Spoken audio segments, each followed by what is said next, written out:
Hi friends, எல்லாரும் எப்படி இருக்கீங்க? நல்லா இருக்கீங்களா? விதையெல்லாம் ஒரு வழியாக க்ளீன் பண்ணி எல்லாம் பிரித்து வச்சுட்டேங்க. அந்த தோலெல்லாம் பார்த்திங்கன்னா அழகாக இருக்குங்க. பெயிண்ட் அடித்து எதாவது ஆர்ட் அண்ட் கிராஃப்ட் பண்ணலாம் கூட தோணுது. இருக்கிற வேலையே பார்க்க முடியல, இந்த வேலை வேறையா? எப்பயுமே விதையை வந்து சேகரித்து அதை க்ளீன் பண்ணி அதை பிரித்து எடுக்கிறதெல்லாம் வந்து கொஞ்சம் கஷ்டமான வேலை தாங்க. நம்ம கஷ்டமான வேலைகளையும் இஷ்டப்பட்டு செஞ்சால் அந்த கஷ்டம் தெரியாதுன்னு சொல்லுவாங்க இல்லையா? அந்த மாதிரி தான் போயிட்டுருக்கு. 4 பேருக்கு நல்லது நடக்குதுன்றப்ப நம்மளோட டைமை ஸ்பெண்ட் பண்ணுறதுல தப்பு இல்லைன்னு எனக்கு தோணுதுங்க. விதைகள்லாம் பார்த்திங்கன்னா செரி தக்காளி, குடம் தக்காளி, அதுக்கப்புறம் சிறகவரை, கஸ்தூரி வெண்டை, கொடி பசலை, பலரகம் கத்திரிக்காய், சிவப்பு வெண்டை, பர்மன் வெண்டைங்க, பூசணிக்காய் விதைகள், நாட்டு வெண்டை, அந்த மாதிரி எல்லாத்தையுமே சேகரிச்சிருக்கேன்.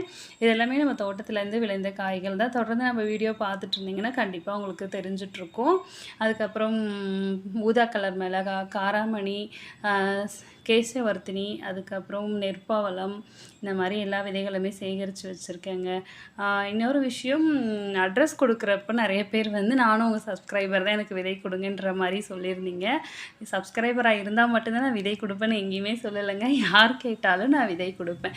என்னோடய நோக்கமே எல்லோரும் நஞ்சு இல்லாத உணவு சாப்பிடணும், காய்கறி தோட்டம், வீடு தோட்டம், மாடி தோட்டம் அமைச்சு அதுலேருந்து அறுவடை பண்ணி சமைச்சு சாப்பிடணுன்ற ஒரே காரணத்துக்காக தான் என்னோடய டைமை ஸ்பெண்ட் பண்ணி நான் வீடியோஸ் போட்டுட்ருக்கேன். மற்றபடிக்கு வேறு ஒன்றும் இல்லைங்க. நான் விதைகள் ஃபஸ்ட்டு பிகினிங்லலாம் தோட்டம் அமைச்சப்போ நிறைய விதை தேடி அலைஞ்சப்பெல்லாம் எனக்கு நிறைய நடந்தது இந்த மாதிரிலாம். சப்ஸ்கிரைப் பண்ணிவிட்டு ஸ்க்ரீன்ஷாட்லாம் எடுத்து அனுப்பிச்சா தான் விதை தருவேன்னுவாங்க, தரேன்பாங்க, அதுக்கப்புறம் தரமாட்டாங்க. இந்த மாதிரி நடந்துச்சு. ஸோ அதெல்லாம் வேண்டாம். நான் யார் கேட்டாலும் விதைகள் கொடுப்பேங்க. கொஞ்சம் டிலே ஆகுது அப்படின்றப்போ எனக்கும் நிறையா கமிட்மெண்ட்ஸ் இருக்குங்க. ஸ்கூல்லாம் ஸ்டார்ட் பண்ணிட்டாங்க இல்லையா? குழந்தைய ஸ்கூலில் விடணும், கூட்டிகிட்டு வரணும், குட்டி பாப்பா இருக்கா அதையும் பார்க்கணும். நான் எல்லாமே தனியாக ஒரு ஆளாக தான் எல்லாமே பண்ணணும். ஏன்னா ஹஸ்பண்ட் காலைல 6 மணிக்கு போனால் ஈவினிங் 7 மணிக்கு தான் வருவாங்க. அவங்கள எதையுமே நான் நம்ப முடியாது, அவங்க பிஸி. நான் தான் மற்ற எல்லா வேலைகளையும் பார்க்கணும். போஸ்டல் போடுறது வர்றது, கொரியர் கேட்டிருக்கீங்க கொஞ்சம் பேர், அதையும் பார்க்கணும்.